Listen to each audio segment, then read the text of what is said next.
of City Council Ordinance Number 8911 on 28 November 2022.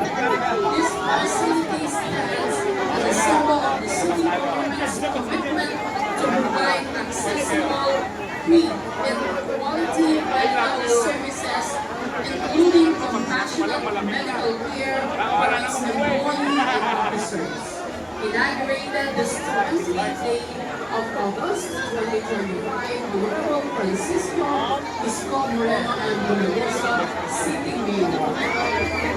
At sa lahat po ng naging bahagi ng ating pong inauguration of President Rodoncy Aquino General Hospital, maraming salamat po sa inyong lahat. Patuloy po naman tayo pagwalaan ng ating poong may kapal at mula po sa tanggapan ng ating minamahal na alkalde, Mayor Francisco Isko Moreno Dumagoso. Sabay-sabay po tayo, Manila! Thank you!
Hindi, doktor lang daw.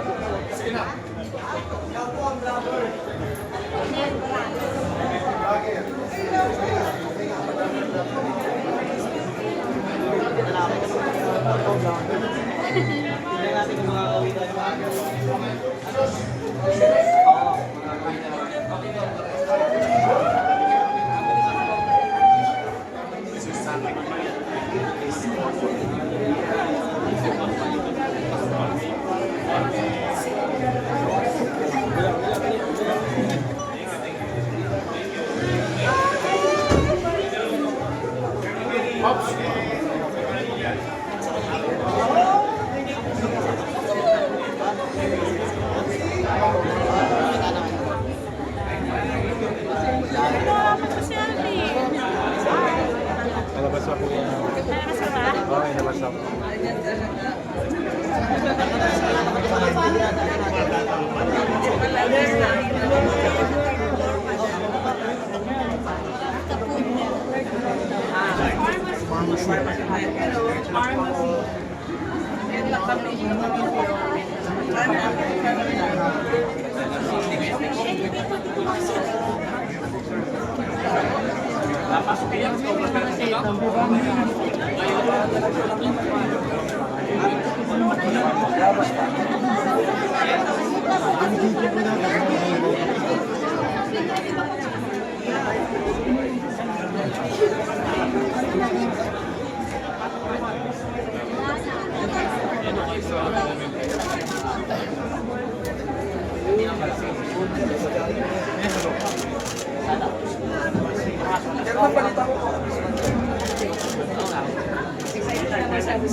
Atras. Pang dito tayo, pang. Diyan. Nauna pa yung tripod ko.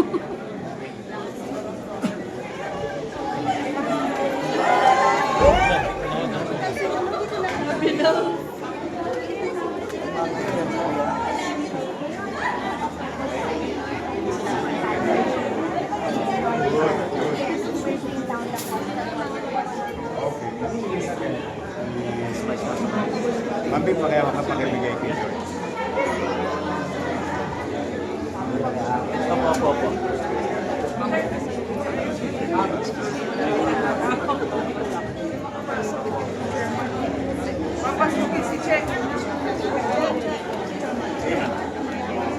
Chairman, sa talas, Chairman.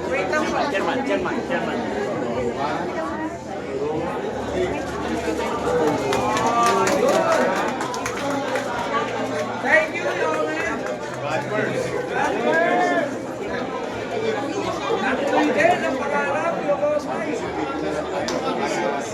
Hindi na kayo ma-sisipan. Ambus! Dito ka pa. Ambus! Ano ko ambusin? Okay. Ano? Umpisahan natin sa... Umpisahan muna natin ito. Ano to? May conclusion ito. Ilan to ginawa ko? Kwento mo konti lang. Short story lang siya. Unang-una, Paseco Hospital was envisioned during the time of first term natin. Kasi napapansin ko, marami natin disgrasya na minsan yung lack of opportunity for what you call golden hour. May tinatawag ng mga doktor na gano'n eh. Because of access growth and the challenges there, minsan mamatay yung mga biktima o ano man ang emergency sa pasyente. We opted to leave them, and I think high time already for them, this large community, to have their own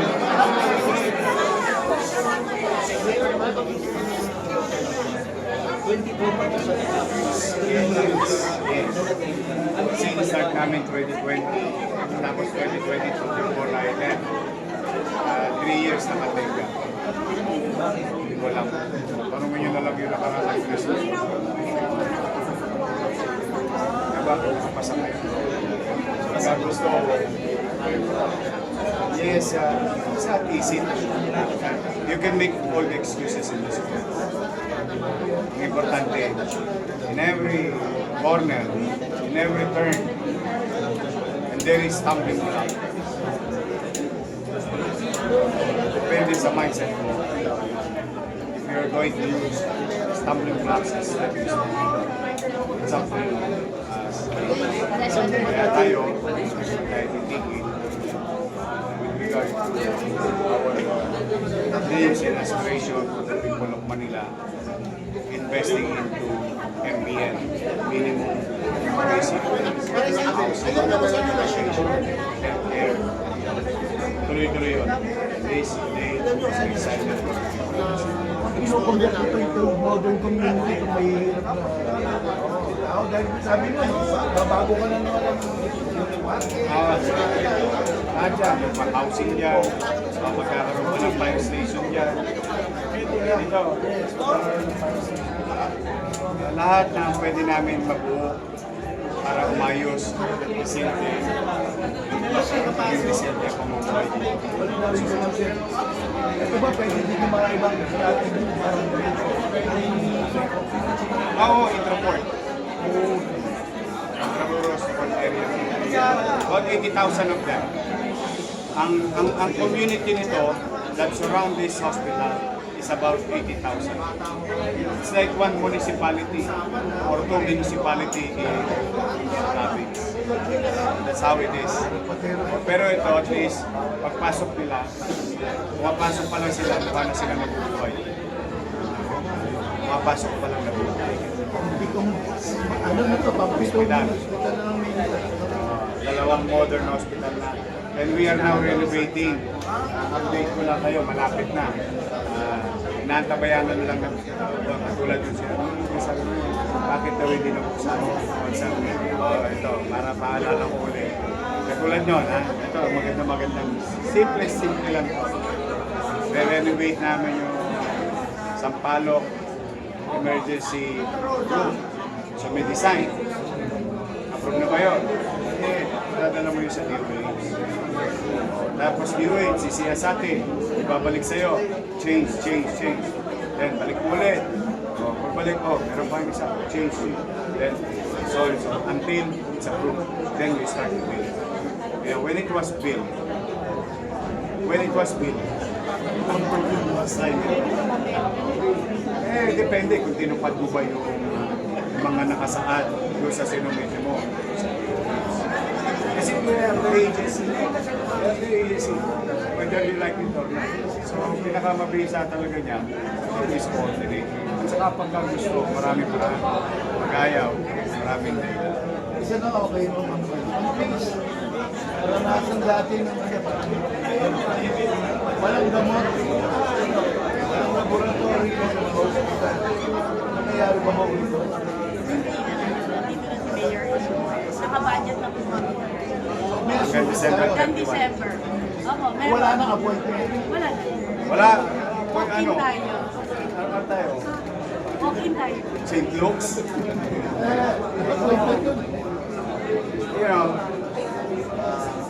gusto natin ang kaayusan ng sistema sa ospital. But kung gusto natin gawin yun, gawin natin bilang gobyerno. Not at the expense of our people. Kung tao naman na may hirapan, what's there to have a system? Kahit that. Rest assured, Vice Mayor Chi and I will continue to focus, track costs, whatever resources we have, if there is, will invest into MDN. Minimum. Other matters, tama po po may na-discover yung malaki loyal substandard na film center sa Philippines. Under the company ng mga Discayas, may investigate ba natin ang mga They're investigating it right now under the IA or Intramuros Administration. So I will let them do their job. And I think even the First Lady, that matter, si Miss May, dahil bibigay niya yan ulat na yan sa proper release.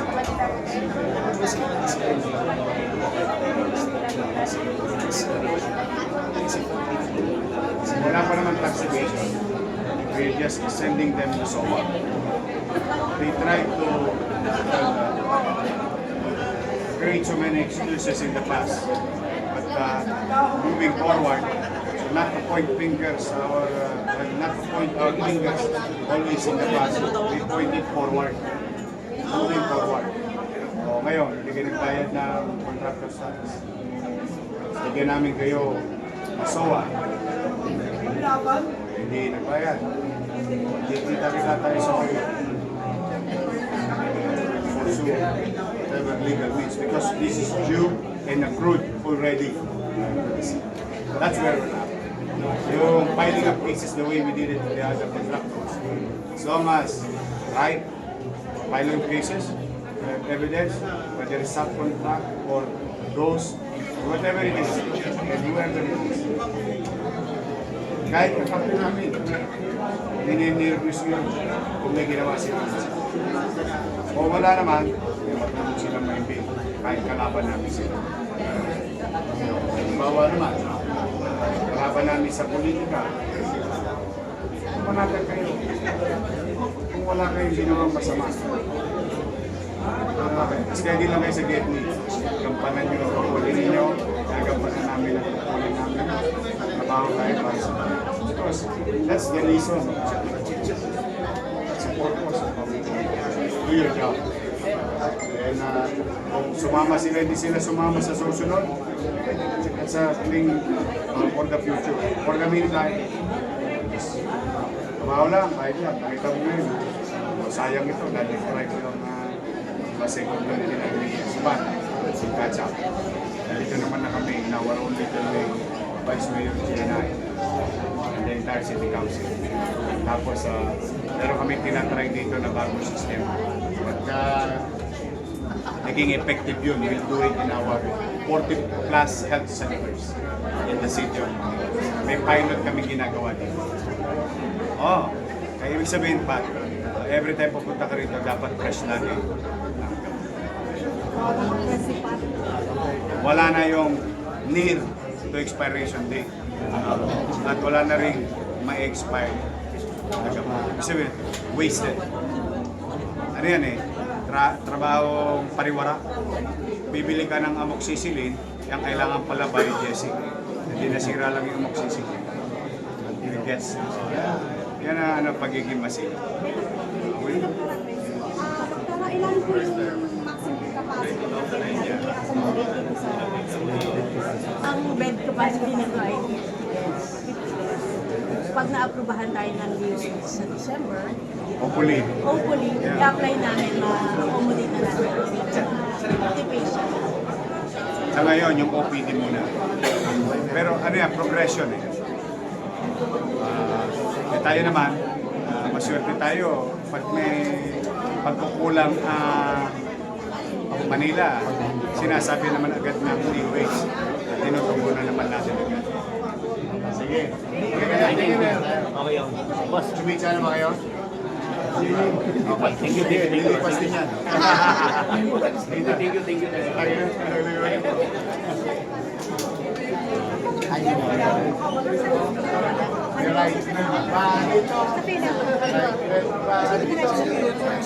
Right.